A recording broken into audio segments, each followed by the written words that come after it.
Women have served in America's armed forces for more than 200 years. Now, granted, going back to the Revolutionary War, most of that has been done in secret or relegated to hospitals or just support roles back home. Each era since World War II has seen an increase in involvement, though, from first fighter pilot to the first female four-star general.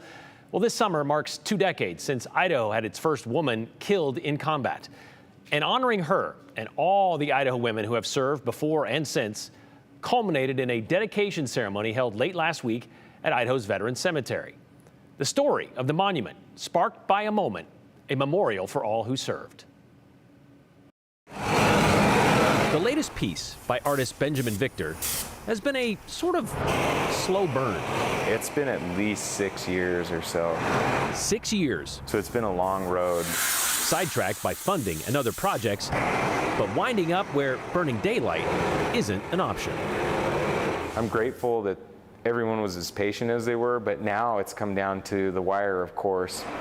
The second to last step is putting on the patina, a near finishing touch of sulfur and ferric nitrate. It gives it anything from like a traditional dark bronze to like golds, but I'm not gonna get too crazy with the colors because I was looking at it and they're all in desert gear. The desert gear is just the surface layer of Benjamin's sculpture. This is one of the most moving monuments I've ever had the honor of participating in. It's a memorial to Idaho's women veterans, modeled after the first woman from Idaho to be killed in combat. According to the Department of Defense, the 19-year-old soldier was killed Sunday when a roadside bomb exploded in her convoy. Improvised explosive device detonated near her vehicle. She was driving in a convoy near Kirkuk, Iraq. Carrie French was a junior at Caldwell High School when she joined the Army National Guard, hoping it might help pay for college. Then, following graduation in 2004, Carrie learned she would take part in the largest deployment of the 116th Cavalry Brigade combat team.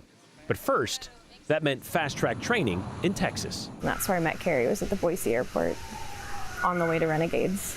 Marissa McCarter joined Carrie as the only 2 teenage women in training from Idaho, and they became fast friends. She made you feel important and valued between the stress and the deployment, and just Carrie being so awesome, it was instant. By January 2005, ammunition specialist French and medical specialist McCarter were told they would be assisting in Operation Iraqi Freedom. However, they would be handed more than just orders before they left. Yeah, it was, I believe, our platoon sergeant at the end, right before we got on the plane to go over. He gave us all a marble, and then he gave his little speech on these marbles are like your future. You can't quite see through it. You think it's clear, but you can't quite see through it because they have little swirls of color.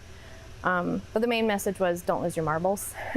And he hoped that all of us would give them back to him at the end of the deployment, that we'd all come home safe. Marissa and Carrie didn't see much of each other while stationed outside Kirkuk, Iraq. But they reunited that April at a memorial for one of their friends from training, Sergeant Timothy Kaiser. His marble was missing, and Marissa and Carrie found themselves on some sandbags, processing. We realized bad things could happen, and she wanted me to know where her marble was, and I told her where my marble was so that we could take care of each other's marbles. Where did she keep hers?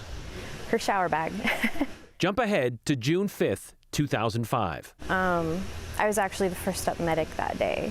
And Marissa's medical unit got a call for a transport. I didn't know who it was. I just knew we had a mission for a transport, and he stopped me and he told me who it was. That's when she found out her friend had been killed by a roadside bomb. Yeah, I don't think I've ever had a moment like that since, where everything just kind of falls away. Marissa says she tried several times to write letters to Carrie's family. I think one made it in the mail. I don't really know how, but I did get a letter from her mom with all the pictures of me and Carrie, and then in it was the marble. What did it mean for you to get that back? A lot.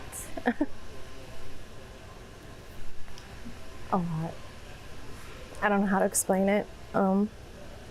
It's so insignificant. It's a piece of glass. But it's, it makes it real.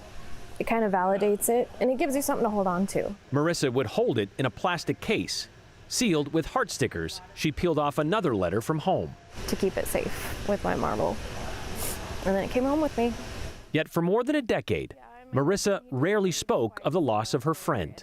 until she was approached about a plan for a memorial being made in Carrie's likeness. So that's when I wrote the story Marbles, was 2019. And it's that story, that moment, Benjamin Victor chose to immortalize. When you think about that concept of camaraderie and friendship, that's really the core value in the military.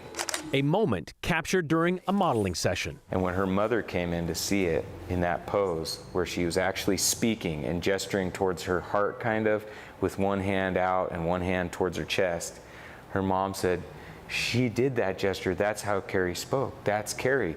And tears started rolling down her face, and I knew, like, that's it, I've caught it. That seemingly insignificant yet intimate occasion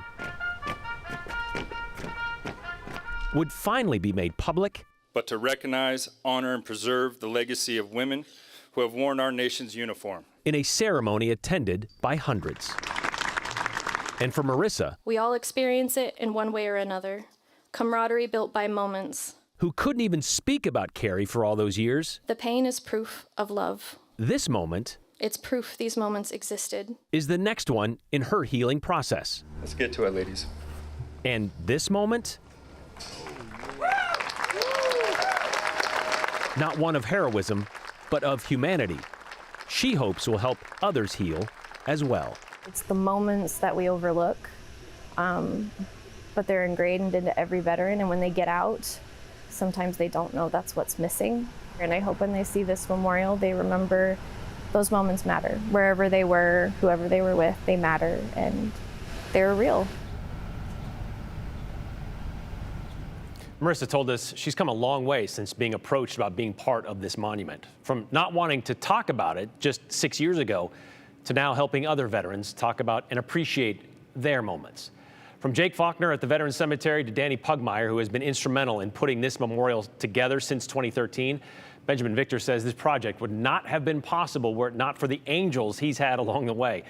Specifically and financially, the Brobonis family, who lost their son, John, in Iraq in 2007, and philanthropist Fred Cornforth, who donated $25,000 just before he died of brain cancer in March of last year.